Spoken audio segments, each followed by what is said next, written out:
ونعوذ بالله من شرور أنفسنا ومن سيئات أعمالنا من يهده الله فلا مضل له ومن يضلل فلا هادي له وأشهد أن لا إله إلا الله وحده لا شريك له وأشهد أن محمدا عبده ورسوله أما بعد فإن خير الحديث كتاب الله وخير الهدي هدي محمد صلى الله عليه وسلم وشر الأمور محدثاتها وكل محدثة بدعة وكل بدعة ضلالة وكل ضلالة في النار.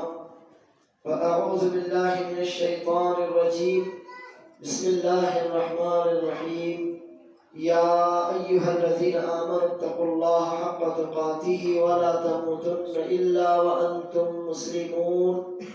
يا أيها الناس اتقوا ربكم الذي خلقكم من نفس واحدة وخلق منها زوجها وبث منهما رجالا كثيرا ونساء واتقوا الله الذي تساءلون به والأرحام إن الله كان عليكم رقيبا. يا أيها الذين آمنوا اتقوا الله وقولوا قولا سديدا يصلح لكم أعمالكم ويغفر لكم ذنوبكم ومن يطع الله ورسوله فقد فاز فوزا عظيما. میرے دوستوں، میرے بھائیوں، نوجوانوں، بزرگوں، معصوم بچوں اور پردہ نشین قابل احترام ماؤں، بہنوں اور بیٹیوں، انسان اس دنیا میں آیا ہے تو زندگی گزارنے کی جو ضروریات ہیں وہ اس کے ساتھ لگی. اسے پیٹ بھی بھرنا ہے، اسے اپنا تن بھی ڈھانکنا ہے، اسے اپنے رہنے کا انتظام بھی کرنا ہے. پھر زندگی کے کئی موڑ ہوتے ہیں، کئی پہلو ہوتے ہیں جن کے لیے انتظامات کرنے ہوتے ہیں. تعلیم حاصل کرنا ہے، بچوں کی تربیت کرنا ہے، اللہ کی عبادت کے لیے گھر بنانا ہے، زندگی آگے بڑھانے کے لیے شادی کرنا ہے، صحت باقی رکھنے کے انتظامات کرنا ہے، بیمار ہو جائیں تو شفا حاصل کرنے کی کوشش کرنا ہے، علاج کروانا ہے. یہ ساری جو ضروریات ہیں یہ رزق سے جڑی ہیں، کمائی سے جڑی ہیں، کام دھندے سے جڑی ہیں.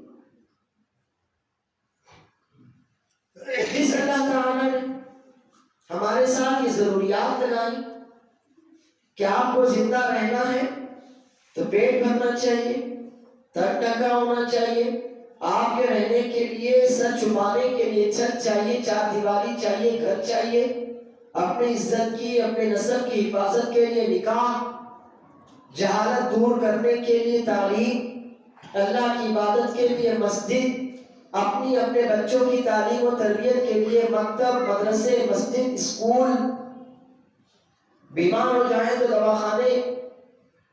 غرض یہ ساری ضروریات جس اللہ عز و جل نے ہمارے ساتھ لگائی ہے، اسی اللہ تعالیٰ نے ان ضروریات کو پورا کرنے کے لیے ہمیں روزگار اور مال بھی عطا کیا ہے. ایسا نہیں ہے کہ اللہ نے پیٹ تو لگایا لیکن پیٹ جس چیز سے بھرے وہ چیز دی ہی نہیں. ایسا نہیں. یہ بھی نہیں کہ اللہ تعالیٰ نے یہ جسم تو دیا لیکن جس چیز سے ڈھانکا جائے وہ چیز نہیں. ایسا نہیں. ایسا نہیں کہ اللہ تعالیٰ نے گھر کو ہماری فطری ضرورت بنا دیا لیکن جس چیز سے گھر بنے وہ چیز نہیں. ایسا نہیں. یہ بھی نہیں کہ اللہ تعالیٰ نے ہم کو شہوت تو دی، خواہش تو دی، لیکن جس جائز ذریعے سے خواہش پوری ہو، شہوت پوری ہو وہ نہیں. ایسا نہیں. تو اللہ تعالیٰ نے ان تمام ضروریات کو پورا کرنے کا واسطہ اور وسیلہ ہمارے سامنے رکھا ہے، اور یہ تمام چیزیں، یہ تمام ضروریات، یہ تمام خواہشات، یہ تمام حاجتیں جس واسطے اور وسیلے سے پوری ہوتی ہیں وہ مال، وہ رزق. وہ آپ کی کمائی. تو اب ان ضروریات کو پورا کرنے کے لیے آپ کے پاس دو راستے ہوتے ہیں. یا تو آپ اپنے بلبوتے پر محنت کریں، یا تو آپ خود محنت کریں، خودداری کے ساتھ آگے بڑھیں، خودداری کے ساتھ کمائیں، خودداری کے ساتھ کھائیں، خودداری کے ساتھ جیے. آپ کا سر اللہ کے علاوہ کسی کے آگے نہ جھکے، آپ کی جھولی اللہ کے علاوہ کسی کے آگے نہ پھیلے. طریقہ تو یہ. اور ایک طریقہ یہ ہے کہ آپ اللہ کے علاوہ سب سے مانگتے ہیں، یہ بھی ایک طریقہ. اب جس کی جیسی توفیق، جس پر اللہ عز و جل کا ایسا فضل، ظاہر ہے کہ خودداری کے ساتھ جینا، اپنی کمائی خود کرنا، اپنی ضروریات خود پوری کرنا، اپنے لیے زندگی گزارنے کے سارے انتظامات خود فراہم کرنا، اس کے لیے تھکنا، اس کے لیے دن رات ایک کرنا، خون پسینہ ایک کرنا، اس کے لیے جاگنا، اس کے لیے گھر بار چھوڑنا، اس کے لیے محنت مشقت کرنا، اس کے لیے مزدوری کرنا، خدمت کرنا، ملازمت کرنا، سروس کرنا، بزنس کرنا، دھندا کرنا، خودداری. اور یہ اللہ کو پسند نہیں. دوسرا طریقہ، لوگوں سے مانگ مانگ کر ضرورتیں پوری کی جائے. اسلام نے تو کبھی اسے پسند نہیں کیا. اسلام نے اس کو کبھی پسند نہیں کیا، بلکہ اس کو توڑا، اس کو ختم کیا، اس کی حوصلہ شکنی کی. آپ رسول اللہ صلی اللہ علیہ وسلم کی پوری زندگی، مدنی زندگی دیکھیے، 10 سال. رسول اللہ صلی اللہ علیہ وسلم کے بعد علی رضی اللہ عنہ کی شہادت، اور آگے 30 سال یعنی 40. پھر علی رضی اللہ عنہ کے بعد معاویہ رضی اللہ عنہ کی زندگی آگے کے اور 20 سال، 60 ہجری تک آپ دیکھیں تو آپ کو اسلامی مملکت میں، اسلامی حکومت میں بھیک مانگنے والا کوئی نہیں دکھتا تھا. آپ پڑھ لیجئے، تاریخ اٹھائیے، جس زبان میں لکھی گئی تاریخ آپ چاہے اٹھا کر دیکھیے، جس قوم نے آپ کی تاریخ لکھی ہو اس قوم کی لکھی ہوئی تاریخ اٹھا کر دیکھیے. ہو سکتا ہے بہت سے لوگوں نے بہت سی غلط باتیں ہماری اور آپ کی طرف منسوخ کی ہوگی، کی ہیں، لیکن یہ کہیں نہیں پائیں گے کہ انہوں نے لکھا ہوگا مسلمانوں میں بھکاری بھی ہوا کرتے تھے. کبھی جب ایک سے بھیک مانگنی تھی تو ایک سے مانگتے رہے، وہی ایک ہم کو دیتا رہا جس کے درمیان بھکاری تھے. ہم جس کے در کے بھکاری تھے اس سے مانگتے رہے، وہ ہم کو دیتا رہا. لیکن جب ہم نے اپنے سے، خود سے اس کا در اپنے لیے بند کیا، دوسروں کے در کے بھکاری بنے، تو اب اللہ نے اپنا دینا بند کر دیا. یہی ہوتا ہے. اللہ خود فرماتا ہے، یا ایھا الناس انتم الفقراء الی اللہ واللہ هو الغنی الحمید. 22واں پارہ سورہ فاطر کی آیت ہے. اے لوگوں سب، اس میں مسلمان اور غیر مسلم کی کوئی تمیز نہیں. اللہ نے سب کو کہا تم سب کے سب اللہ کے فقراء. فقراء یہ پلورل ہے، جمع ہے فقیر کی. تم سب کے سب فقیر ہو.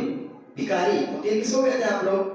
فقیر ہے کہ مانگنے والا، محتاج، مفلس، اللہ، ضرورت مند، حاجت مند، بھکاری، مانگنے والا. تم سب کے سب اللہ کے در کے بھکاری. اور اللہ تو بہت غنی ہے، نوازنے والا ہے، اس کو کسی کی ضرورت نہیں، کسی کی پرواہ نہیں، اور قابل تعریف ہے. اللہ کے در کی بھکاری ہو، اللہ غنی ہے، اللہ سے مانگو گے اللہ تم کو غنی کر دے گا. موسیٰ علیہ السلام جب بہت ہی تکلیف، پریشانی، مصیبت کے عالم میں مصر سے نکل کر مدین پہنچے. آپ کو واقعہ تو معلوم نہیں ہوگا مصر سے کن حالات میں نکلے تھے اور کس طرح سے چھپتے چھپاتے بچتے بچاتے مدین پہنچے تھے. وہاں انہوں نے اللہ عز و جل سے دعا مانگی تھی. چھوٹی سی دعا آپ یاد کیجئے، بہت کام آئے گی. 20واں پارہ سورۃ القصص، 20واں پارہ سورہ قصص کی یہ آیت ہے. انہوں نے چھوٹی سی دعا مانگی، اس دعا نے ان کے لیے کیا کیا وہ میں بھی آپ کو بتاتا ہوں. انہوں نے دعا مانگی، رب انی لما انزلت الی من خیر فقیر. بس اتنی دعا ہے. کیا دعا مانگی آپ یاد کیجیے، رب انی لما انزلت الی من خیر فقیر. آدھی لائن، رب انی لما انزلت الی من خیر فقیر. میرے رب تو جو بھی بھلائی میری طرف اتارے، اللہ اوپر ہے نا تبھی تو اتارے گا. اس دعا میں اس بات کا اشارہ ہے کہ اللہ اوپر ہے. اتارے گا کون؟ جو اوپر ہوگا وہی اتارے گا نا. جو ہر طرف ہوگا وہ اتارے گا تھوڑی. سمجھ رہے نا بھائی؟ جو اوپر ہوگا وہی تو اوپر سے نیچے اتارے گا کسی چیز کو.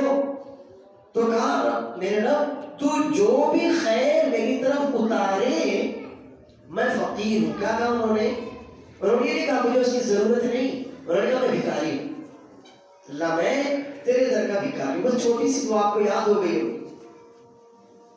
یہ دعا مانگنی تھی, رہنے کو گھر ملا, کام دھندے کو کاروبار ملا, عزت کی حفاظت کی خاطر بیوی بھی ملی, شادی بھی ہوئی. تو ایک مسلمان ہمیشہ سے خوددار ہوتا ہے, خیور ہوتا ہے, خیرت مند ہوتا ہے. وہ اپنے آپ کو اپنے رب کا, اپنے مالک, اپنے خالق, اپنے الہ کا, اپنے اللہ کا محتاج بناتا ہے, بتاتا ہے, اس کو یقین رکھتا ہے کہ میں اللہ کا محتاج ہوں, اللہ کے در کا بھکاری ہوں, اللہ دے تو میں لوں, اللہ نہ دے تو مجھے کسی کے دیے جانے کی ضرورت بھی نہیں ہے. تو اللہ عز و جل اس کو ایسا نوازتا ہے کہ اسے کسی اور کے پاس جانے کی ضرورت باقی نہیں رہتی. تو اب یہی طریقہ خودداری کا, غیرت کا, اپنے بلبوتے پر کچھ کرنے, اپنی ضروریات پوری کرنے کا جو طریقہ ہے, اسی کو اسلام نے پسند کیا. لیکن اب اپنی خودداری کے ساتھ اپنی ضروریات خود پوری کرنے میں بھی لوگوں کے دو گروہ ہو جاتے ہیں. ٹھیک ہے, پہلا گروہ تو ہے کہ بھیک مانگنے والوں سے, ہم کو کوئی اللہ بچائے, ان کی ہم کو ضرورت نہیں, اور وہ تو مسلم معاشرے پر دھبا ہے داغ, آپ ان کو دینا بند کیجیے, ختم کیجیے, اس داغ کو نکالیے. اب آپ اپنی ضروریات پوری کیجیے, بے شک اللہ نے ضرورت لگائی ہے, تو آپ کو بتایا نا کہ ضرورت پوری کیسے ہوگی. یہ تھوڑی اللہ تو نے پیٹ دیا تو ہی اسے بھر لے, میں گھر میں بیٹھا ہوں پیٹ بھر جائے, ایسا نہیں ہوتا, ایسا نہیں ہوتا. یہ بیوقوف لوگوں کے خواب ہوتے ہیں. اللہ تو نے جسم دیا تو ہی کپڑے دے, اللہ دے گا, لیکن اس کے لیے آپ کو تھوڑی سی محنت کرنی پڑے گی. اللہ تو نے مجھے جوان کر دیا, 30 40 50 سال کا ہو گیا, اب تک اولاد نہیں, اولاد دے, ایسے نہیں ہوتی اولاد. اللہ اس کے لیے اللہ نے اسباب بنائے. تو اب دو گروہ اپنی ضروریات پوری کرنے کے لیے, اپنا کام خود کرنے کے لیے, کام دھندے کے اعتبار سے لوگوں کے دو گروہ ہو جاتے ہیں. ایک تو وہ جو جائز راستہ چنتے ہیں, اور دوسرے وہ جو کہیں سے بھی اپنا کام نکالنے کے لیے, اپنی ضرورت پوری کرنے کے لیے کوئی بھی راستہ چن لیتے ہیں. بلکہ یہ وہ لوگ ہوتے ہیں جو شارٹ کٹ کے ذریعے جلدی سے مالدار بن جانا چاہتے ہیں, یا شارٹ کٹ کے ذریعے مختصر راستے کے, مختصر محنت کے ذریعے وہ بہت زیادہ مال اور دولت حاصل کر لینا چاہتے ہیں. اسلام نے اس کو بھی ختم کیا, کہ یہ بھی نہیں چلے گا ہمارے یہاں یہ بھی نہیں چلے گا. تھوڑی محنت کرو, تھوڑی مشقت کرو, تھوڑی محنت, تھوڑی مشقت تم کو بہت بڑی کامیابی تک لے جائے گی. لیکن شارٹ راستے, مختصر سے راستے, ہو سکتا ہے تم سے تمہارے حق کرنے والا بھی چھین لے. تو اسلام نے بس ایک راستے کو پسند کیا. اللہ کے رسول صلی اللہ علیہ وسلم فرماتے ہیں, ان روح القدس نفث فی روحی لن تموت نفس حتی تستکمل رزقها. جبرائیل علیہ السلام نے آ کر میرے دل میں یہ بات ڈالی, یعنی میری طرف وحی کی, کہ جب تک آپ اپنا رزق پورا نہیں کریں گے مریں گے نہیں. آپ کی موت کب آئے گی؟ جب آپ کا رزق پورا ہو جائے گا. آپ کا کھانا پینا, آپ کا پہننا اوڑھنا, آپ کا سانس لینا, جو بھی رزق ہے نا, وہ جب پورا ہو جائے گا تبھی مریں گے. اس کے پہلے آپ مرنے والے نہیں. یہ نہیں لیجیے. اگر کوئی پوچھے آپ کی موت کب آئے گی, تو آپ کو معلوم ہے آپ کی موت کب آئے گی. کب آئے گی؟ جب آپ کا رزق ختم ہو جائے گا تب موت آئے گی آپ کی. تو حدیث یہ کہتی ہے کہ جب تک آپ اپنا رزق جو اللہ نے آپ کی قسمت میں لکھا ہو, اتنا آپ کھائیں گے, اتنا آپ پیئیں گے, اتنا آپ کمائیں گے, اتنا آپ دیکھیں گے, جو کچھ بھی, جب تک پورا نہیں کر لیں گے تب تک موت نہیں آئے گی. تو رسول اللہ صلی اللہ علیہ وسلم فرماتے ہیں, فاتقوا اللہ واجملوا فی الطلب ولا يحملنكم استبطاء الرزق ان يطلبه من غیر حلال. تو اللہ سے ڈرتے رہو, اعتدال کے ساتھ, میانہ روی کے ساتھ رزق حاصل کرنے کی کوشش کرتے رہو. یہ نہیں پوری زندگی اسی میں کھپا دی, ماں باپ کو بھول گئے, بیوی بچوں کو بھول گئے, اپنے حقوق بھول گئے, اللہ کو بھول گئے. نہیں, ایسا مت کرو. تمہارے اوپر تمہاری اپنی جان کا بھی تو حق ہے نا. اللہ نے ماں باپ دیے, ان کا حق, بیوی بچے ہوں گے, ان کا حق. تو اپنا حق بھی ادا کرو, اپنے مالک کا حق بھی ادا کرو, اور اعتدال کے ساتھ, میانہ روی کے ساتھ رزق تلاش کرتے رہو, رزق حاصل کرتے رہو. اور اگر کبھی روزی ملنے میں تاخیر ہو, رزق ملنے میں تاخیر ہو, آپ سوچیں کہ کافی دن میں بے روزگار ہوتا ہے, اللہ کی طرف سے وہ بھی تو آزمائش ہوتی ہے. آپ کو نہیں تو کس کو آزمائے گا پھر؟ دعویٰ آپ نے کیا نا ایمان کا, تو آزمائش آپ کی ہوگی.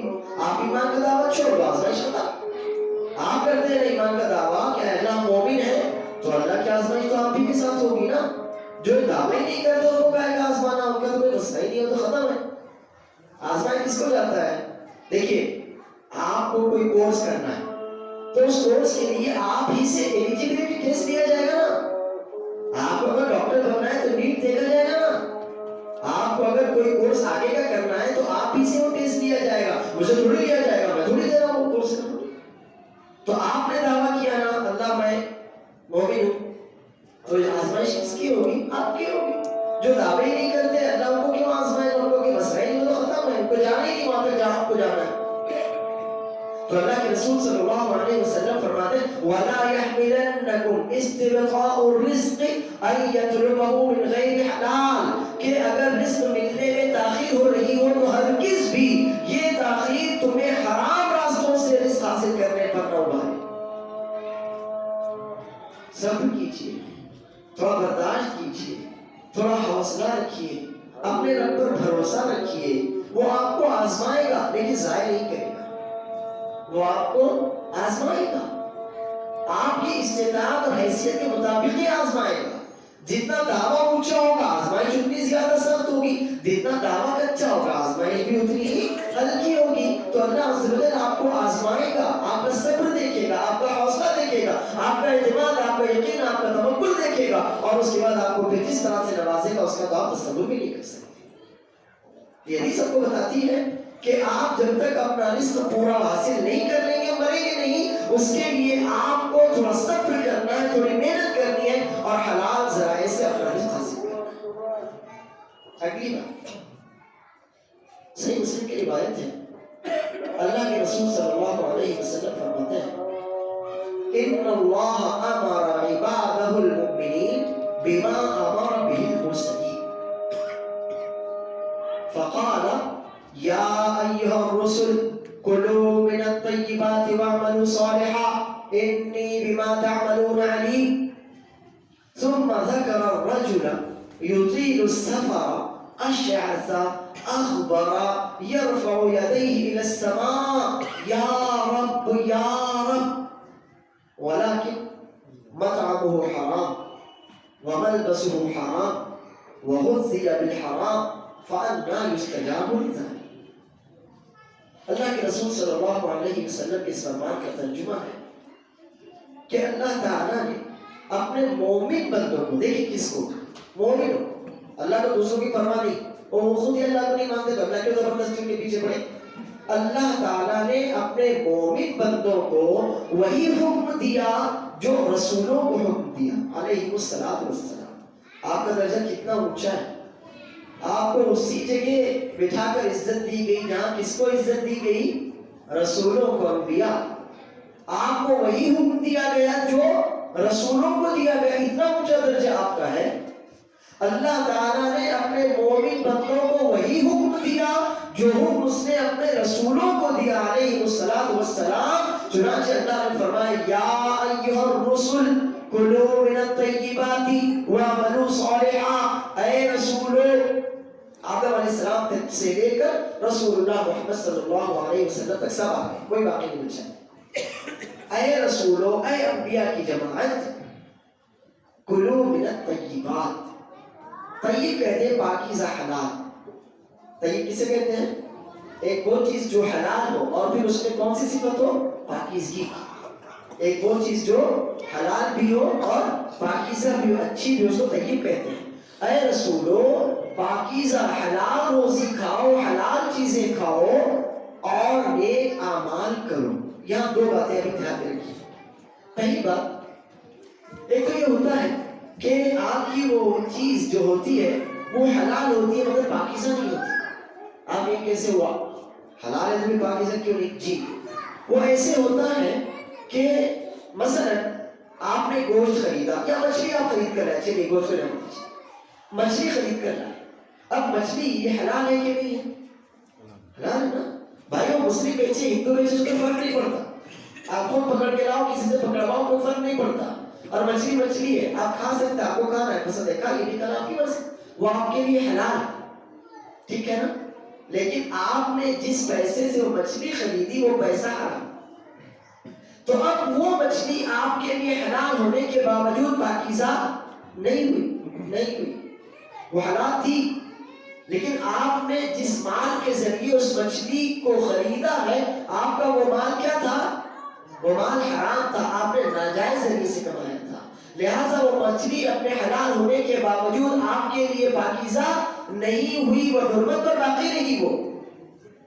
تو اس میں دھیان رکھیے کہ اللہ جہاں بھی کہتا ہے نا کلوا من الطیبات، مثلا دوسرے بارے میں بھی کہتا ہے یا ایھا الناس کلوا مما فی الارض حلالا طیبا ولا تتبعوا خطوات الشیطان انہ لکم عدو مبین۔ اے لوگو، سب جو کچھ زمین میں ہے نا، جو حلال ہے، جو پاکیزہ، حلالا طیبا، یہاں دونوں کا سے حلال بھی ہے اور پاکیزہ بھی ہے، یعنی دونوں چیزیں ہونا چاہیے۔ ایک تو یہ ہے کہ وہ خود وہ چیز حلال ہو، اور دوسری یہ کہ آپ نے اپنا حلال مال دے کر اسے اپنی ملکیت بنایا ہو، تو ایسی چیزیں کھاؤ۔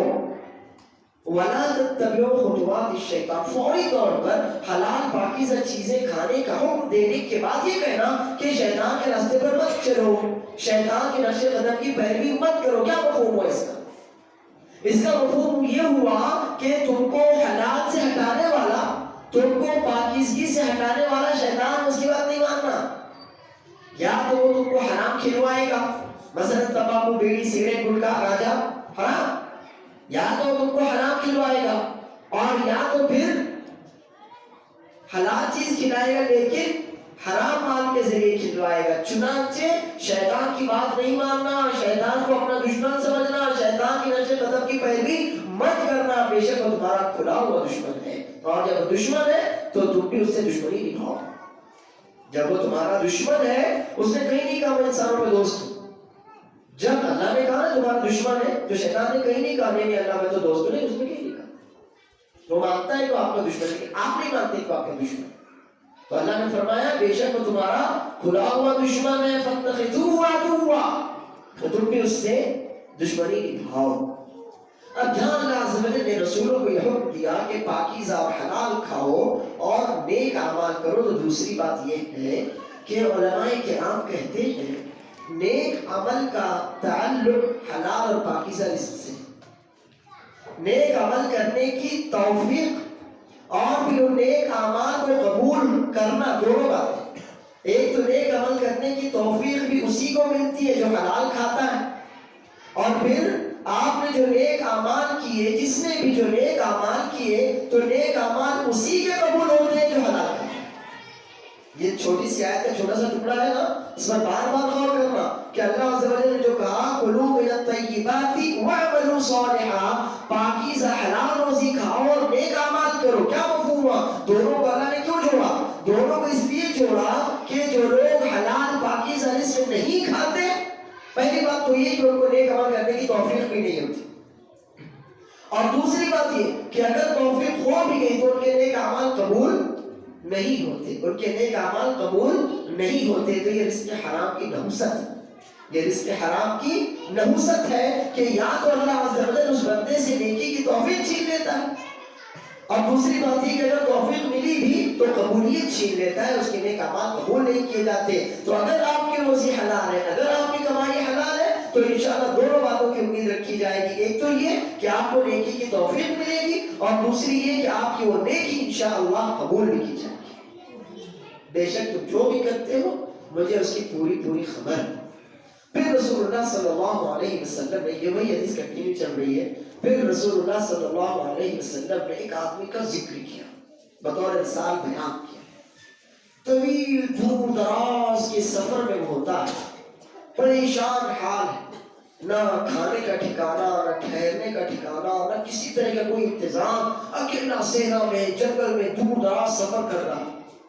اور یہ تو آپ کو معلوم ہوگا کہ مسافر کی دعا قبول ہوتی ہے، یہ بھی آپ کو معلوم ہوگا کہ انسان جب تکلیف میں، پریشانی میں مبتلا ہو، اپنے رب کو پکارے تو اللہ عز و جل اس کی دعا قبول کرتا ہے۔ دونوں باتیں، ایک تو وہ آدمی مسافر بھی ہے تو دعا کی قبولیت کی زیادہ امید ہے، اور دوسری بات یہ کہ وہ آدمی تکلیف، مصیبت، پریشانی میں گرفتار ہے تو بھی دعا کی قبولیت کی زیادہ امید ہے۔ ان دونوں وسیلوں کے ہونے کے باوجود کیا ہوتا ہے دیکھیے، آپ فرماتے ہیں پریشان حال، کپڑے خراب ہیں، پورے بال الجھے ہوئے مٹی میں گرد و غبار میں اٹے ہوئے ہیں، ایسے حالت میں وہ اپنے ہاتھ اٹھاتا ہے، میرے رب میری دعا قبول کر، میرے رب میری دعا، میری تکلیف، میری پریشانی، میری مصیبت کو دور کر. اس طرح کی وہ دعائیں دونوں ہاتھ اٹھا کر اللہ سے مانگتا ہے.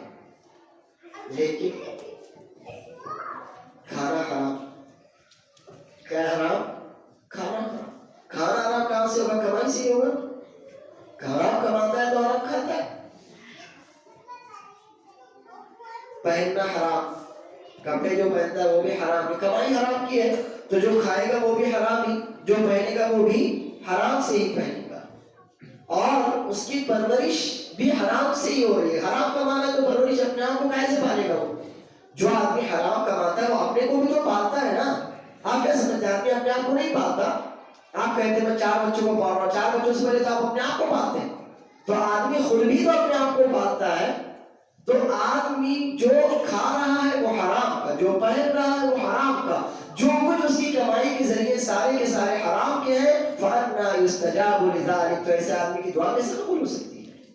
اور دعا تو ایک اہم ترین عبادت ہے. اللہ کے رسول صلی اللہ علیہ وسلم فرماتے ہیں الدعاء هو العبادہ. دعا تو ایک عبادت ہے. آپ جو نماز پڑھتے ہیں یہ کیا ہے؟ اللہ اکبر سے لے کر السلام علیکم ورحمۃ اللہ تک دعا ہی دعا ہے. کیا ہے نماز؟ آپ نے اللہ اکبر کہا یہ بھی دعا ہے. آپ نے اللہم باعث بینی یا سبحانک اللہم جو بھی پڑھا وہ بھی دعا ہے. سورہ فاتحہ پڑھی وہ بھی دعا ہے. قرآن کی کچھ آیتیں پڑھی وہ بھی دعا. سبحان ربی العظیم، سبحان ربی الاعلیٰ، جو کچھ آپ نے پڑھا سب میں سے دعا ہی تو ہے. تو دعا اہم ترین عبادت ہے اور نماز اس پوری دعا کی جامع ترین عبادت ہے. تو ایسا بندہ جس کی کمائی حرام کی، جس کی غذا حرام، جس کا کھانا حرام، جس کا پہننا اوڑھنا بچھانا حرام، سب کا سب حرام ہے، تو ایسے بندے کی دعا یعنی کوئی عبادت قبول نہیں ہو سکتی. صحیح مسلم کی ایک اور روایت اللہ کے رسول صلی اللہ علیہ وسلم فرماتے ہیں اذا تصدق احدكم بصدقة من ماله الطيب فإن الله طيب لا يقبل إلا طيبا فإن الله يأخذها بيمينه ثم يربيها له كما يربي أحدكم فلوه حتى تكون مثل الجبل. جب تم میں سے کوئی اپنے حلال مال میں سے صدقہ کرتا ہے، واضح حدیث، جب تم میں سے کوئی اپنے حلال مال میں سے صدقہ کرتا ہے، اور آگے آپ نے فرمایا فَإِنَّ اللَّهَ طَيِّبٌ لَا يَقْبَلُ إِلَّا طَيِّبًا، اللہ تعالیٰ تو طیب ہے، پاکیزہ ہے، اور وہ صرف پاکیزہ کو ہی قبول کرتا ہے. یعنی آپ کے حرام مال سے کیے گئے صدقے کو اللہ تعالیٰ قبول نہیں کرتا. دعا بھی آپ نے دیکھ لی، صدقہ بھی آپ نے دیکھ لیا، یہ 2 مثالیں ہیں. مفہوم یہ ہے کہ ایسے بندے کی کوئی عبادت ہی اللہ کی یہاں قبول نہیں ہوتی. تو جب کوئی بندہ اپنے حلال مال سے اللہ کی راہ میں صدقہ کرتا ہے تو اللہ عز و جل اپنے دائنے ہاتھ میں اس کو لیتا ہے اور پھر اس کو پروان چڑھاتا ہے، اس کو بڑا کرتا جاتا ہے، جیسے کہ تم میں سے کوئی اپنے گھوڑے کے بچے کو پروان چڑھا کر مضبوط گھوڑا بنا دیتا ہے. اسی طرح اللہ عز و جل اس کے معمولی سے صدقے کو بھی خوب بڑھاتا چلا جاتا ہے، حتیٰ کہ وہ چھوٹی سی رقم، چھوٹی سی چیز جو آپ نے اللہ کی خاطر صدقے میں دی تھی ایک پہاڑ کے جتنی بڑی ہو جاتی ہے. لیکن کب؟ ان اللہ طیب لا یقبل الا طیبا، جب آپ حلال مال میں سے خرچ کریں تب ویسا ہوتا ہے، اور اگر حرام میں سے خرچ کریں تو ویسا نہیں ہوتا. اسی لیے ہمیشہ یاد رکھیے کہ ساری کی ساری جو برکت ہے، ظاہری برکت ہو یا معنوی برکت، یعنی آپ کو محسوس ہو کہ میں نے اللہ کے راستے میں 10 روپئے دیے تھے، اللہ نے میرے لیے راستے کھولے، ظاہری برکت ہے. اور معنوی برکت یہ کہ محسوس ہوتا ہے کہ ہاں ایسا ہوا، سمجھ میں نہیں آتا لیکن محسوس ہوتا ہے ہاں ایسا ہوا. جیسے آپ 2 لوگوں کو کھانا کھانے بیٹھے، کوئی تیسرا ہے، آپ اس کو بلاتے، تینوں پیٹ بھر کر کھا لیتے. کھانا اتنا ہی تھا، روٹیاں 5 کی 5 تھی، لیکن پیٹ تینوں کا بھر گیا، اس کو کہتے ہیں برکت. تو یہ چاہے ظاہری برکت ہو چاہے معنوی برکت ہو، وہ حلال رزق حلال غذا کے ساتھ جڑی. اور جو حرام ہے اس کا تو نصیب ہی ختم ہونا ہے. جو حرام ہے اس کے نصیب میں، اس کی قسمت میں کیا لکھا ہے؟ ختم ہونا ہے، اور جو اس کمائی کو کرے اس کو بھی ختم کرنا ہے.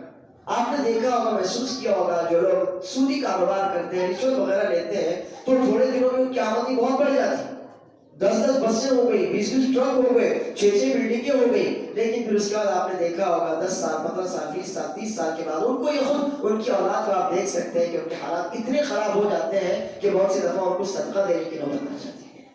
یہ حرام کا انجام ایسا ہی ہے۔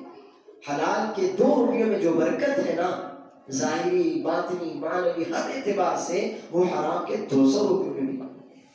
حلال تو وہ ہے جو آپ کی بنیاد کو مضبوط کرتا ہے، اور حرام وہ ہے جو آپ کی بنیاد کو کھوکھلا کر دیتا ہے۔ بالکل۔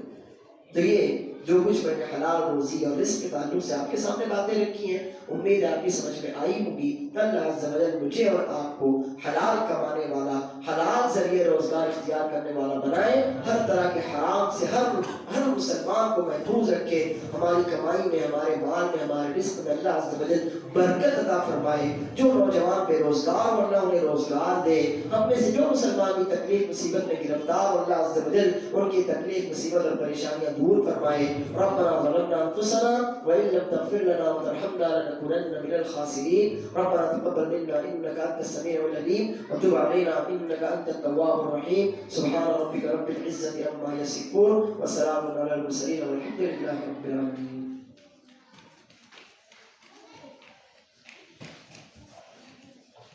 الحمد لله على إحسانه والشكر له على توفيقه وامتنانه وأشهد أن لا إله إلا الله وحده لا شريك له تعظيما لشأنه وأشهد أن محمدا عبده ورسوله الداعي إلى رضوانه اللهم صل على محمد وعلى آل محمد كما صليت على إبراهيم وعلى آل إبراهيم إنك حميد مجيد اللهم بارك على محمد وعلى آل محمد كما باركت على إبراهيم وعلى آل إبراهيم إنك حميد مجيد۔ محترم حاضرین، چند باتیں اور میں آپ سے کہنا چاہتا ہوں۔ پہلی بات تو یہ کہ ہم میں سے ہر شخص اپنی کمائی پر دھیان دے۔ ہم میں سے ہر آدمی جو بھی برسر روزگار ہو، وہ دھندا کرتا، کوئی بزنس کرتا ہو، ملازم ہو، جو بھی ہو، وہ اپنی کمائی پر دھیان دے۔ کہیں وہ خیانت تو نہیں کر رہا ہے، کہیں وہ چوری تو نہیں کر رہا ہے، کہیں وہ جھوٹ بول کر دھوکہ دے کر تو نہیں کما رہا ہے، کہیں وہ کسی کا حق مار کر تو نہیں کما رہا ہے، کہیں اپنی ملازمت میں سے کچھ چرا تو نہیں رہا ہے۔ وقت آپ نے ملازمت سے کیا چرائے گا؟ وقت چرا ہوا۔ وقت آپ کو 6 گھنٹے کا ٹائم دیا گیا، آپ آدھا گھنٹہ لیٹ سے آپ نے وقت چرایا نا۔ آپ نے تنخواہ تو پوری 6 گھنٹے کی لی اور آئے 5.5 گھنٹے۔ تو جو بھی آپ دھیان دیجیے اور پھر محسوس کیجئے کہ ہو سکتا ہے اسی کی وجہ سے آپ کے مال میں بے برکتی ہو، فوری طور پر اس کو چھوڑ دیجیے۔ جب تک آپ اپنا جائزہ نہیں لیں گے تب تک کہاں لیک ہو رہا ہے پانی سمجھ میں نہیں آئے گا۔ آپ کا پانی جو برکت ہے نا، پانی کی طرح لیک ہوتی ہے، سمجھ میں نہیں آتا کہاں سے لیک ہو رہی ہے، اس کے لیے سوراخ ڈھونڈنا ضروری ہوتا ہے۔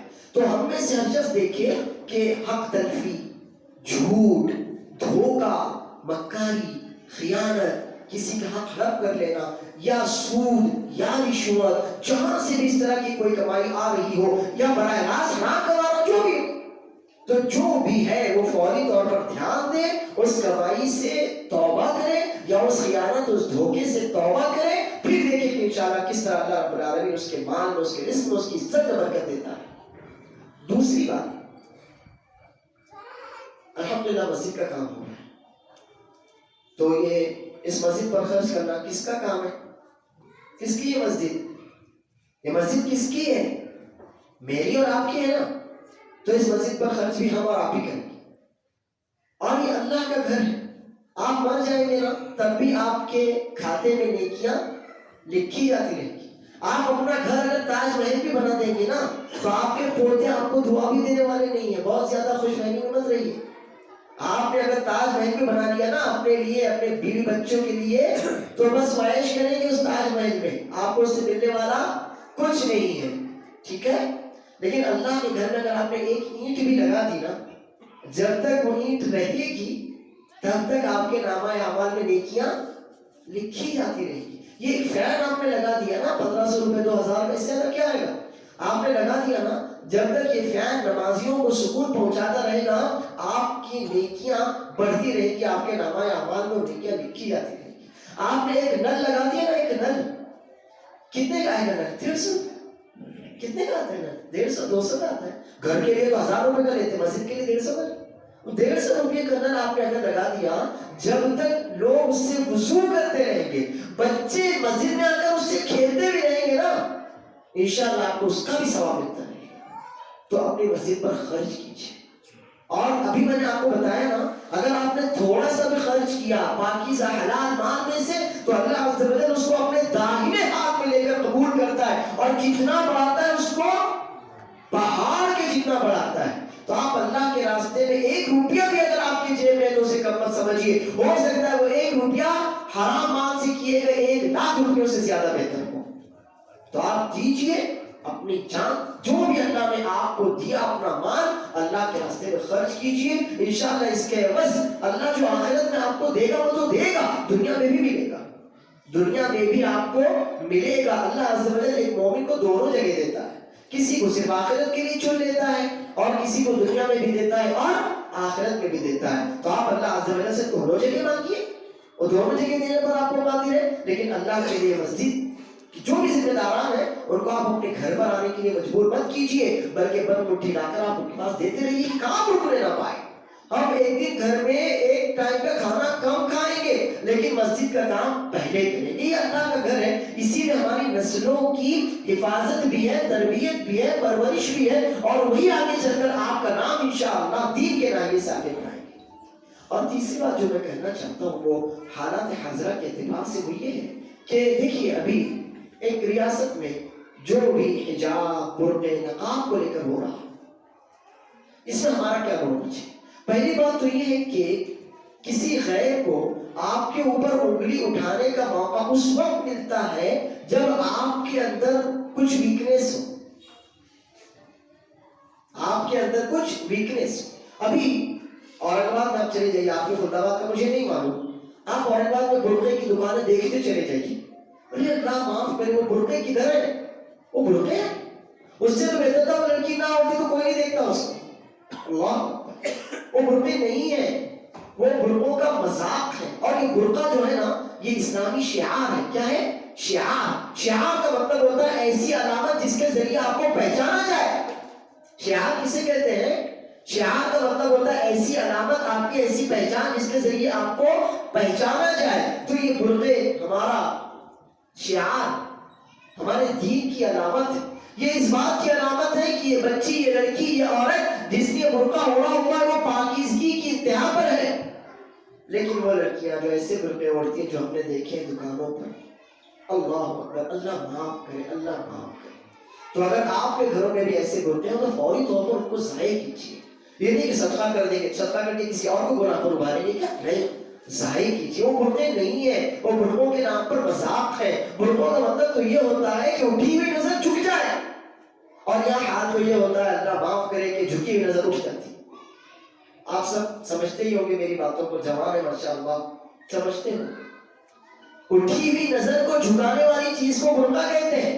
لیکن جو برقعے ہماری بہنیں اوڑھتی ہیں یہ جھکی ہوئی نظر کو، نعوذ باللہ. تو ایسا مت کیجیے، برقعوں کا مذاق مت اڑائیے، برقعوں کو فیشن مت بنائیے. وہ فیشن نہیں ہے، وہ آپ کی حیا، آپ کی غیرت، آپ کا ایمان، آپ کا تشخص، آپ کا وقار، آپ کی حفاظت، آپ کی عزت ہے. تو آپ اپنی عزت کو فیشن کے نام پر داغدار مت کیجیے. تو دیکھیے کہیں نہ کچھ ہم نے بھی تو موقع دیا نا غیر کو. اگر ہم نے واقعی سے اپنی حیا، اپنی پاکیزگی کی چادر بنایا ہوتا نا تو اتنی زیادہ معاملات آگے نہ بڑھتے. خیر جو بھی ہوا، اللہ عز و جل ہمارے حق میں فیصلے کروائے. اللہ رب العالمین ہماری ماؤں، بہنوں، بیٹیوں کی حیا کی، عزت کی، غیرت کی، پاک دامنی کی، وقار کی حفاظت فرمائے. ہر اسلامی شعار کی اللہ تعالیٰ حفاظت فرمائے. اور وہ بیٹی جو اکیلی ہزاروں کے سامنے ڈٹ گئی، اللہ عز و جل اس کی حفاظت کرے، اس کو خوشیاں دے، اس کو ایمان دے، اس کو، اس کے ماں باپ، اس کے گھر والوں کو دونوں جہاں میں اپنی حفاظت، اپنے نگہبانی، پاک دامنی کے ساتھ عزت اور وقار کی خوشیاں نصیب فرمائے. آمین. لیکن یاد رکھیے، ہمت، جرأت کیا ہونا چاہیے؟ مسلمان میں ہمت ہونا چاہیے. اگر آپ میں ہمت ہے نا تو پوری دنیا آپ کو کچھ نہیں بگاڑ سکتی. جہاں آپ کی ہمت ٹوٹی، جہاں آپ کا حوصلہ ٹوٹا، وہیں سے پھر دوسرے آپ پر حملہ کرنے کے لیے آگے بڑھ سکتے ہیں. تو آپ اپنے بچوں کو بہادر بنائیے، ہمت دلائیے. بھوت آئے گا یاد رکھیے میری بات، آپ سے بڑا بھوت دنیا میں کوئی نہیں ہے. سارے بھوت مجھ سے ڈرتے ہیں. مجھ سے مطلب اظہار سے نہیں ڈرتے، مجھ سے مطلب آپ ایمان والے ہیں نا تو آپ سے ڈرتے ہیں. آپ سے بڑا کوئی جیت، کوئی بھوت، کوئی شیطان نہیں. آپ نے اگر اعوذ باللہ پڑھا نا تو شیطان بھاگ جاتا ہے. آپ نے اگر آیت الکرسی پڑھی نا تو ساری رات شیطان آپ کے پاس آتا ہی نہیں. آپ نے اگر بسم اللہ توکلت علی اللہ پڑھا نا تو سارے شیاطین دور بھاگ جاتے. آپ نے اللہ اکبر کہا نا، آپ نے تو صرف سنا ہوگا، جب اذان کی آواز آتی ہے اللہ اکبر تو شیطان ہوا خارج کرتے ہوئے بھاگتا ہے. آپ نے سنا تھا نا، یہ حدیث سنی تھی نا، ہم نے تو اپنی آنکھوں سے اس ویڈیو میں دیکھ لیا اللہ اکبر کی آواز سے کس طرح سے شیطان بھاگے. ہے نا، یہ بات سنی نا. تو آپ اپنے بچوں کو بہادر بنائیے، ہمت ان کو دلائیے. آپ اپنے بچوں کو، اپنی بچیوں کو، اپنی عورتوں کو آپ ہمت دلائیے. یہ ہمت ہی ہے، جرأت ہی ہے جو ایک مسلمان کو لاکھوں کے سامنے کھڑا کر سکتے ہیں. لیکن اگر جرأت چھین جائے نا، جرأت نہ ہو تو پھر لاکھ لوگ بھی ایک کے سامنے ٹھہر نہیں سکتے. اللہ عز و جل مجھ کو اور آپ کو اسلام اور ایمان کی خاطر، اپنی عزت اور اپنے دین کی خاطر جری بنائے، مضبوط بنائے، بہادر بنائے، حوصلہ دے، وقار دے. اس ملک میں عزت، شان اور وقار کے ساتھ جینا اللہ تعالیٰ ہمارے لیے آسان فرمائے. ہماری ماں بہنوں، بیٹیوں کو اللہ تعالیٰ اپنی حفاظت، اپنی نگہبانی میں رکھے، انہیں خوشیاں دے، انہیں وقار دے، اور انہیں خود یہ سمجھائے کہ پردے کا وقار کیا ہوتا ہے، پردہ کیا ہوتا ہے، کہ وہ سمجھے کہ ہمارا پردہ ہمارے لیے کیوں ضروری ہے اور پردہ کیسے کیا جاتا ہے. اللہ عز و جل ہم سب کو عقل بھی دے، توفیق بھی دے، ہدایت بھی دے. ربنا ظلمنا انفسنا وان لم تغفر لنا وترحمنا لنكونن من الخاسرين. سبحان ربك رب العزة عما يصفون وسلام على المرسلين والحمد لله رب العالمين.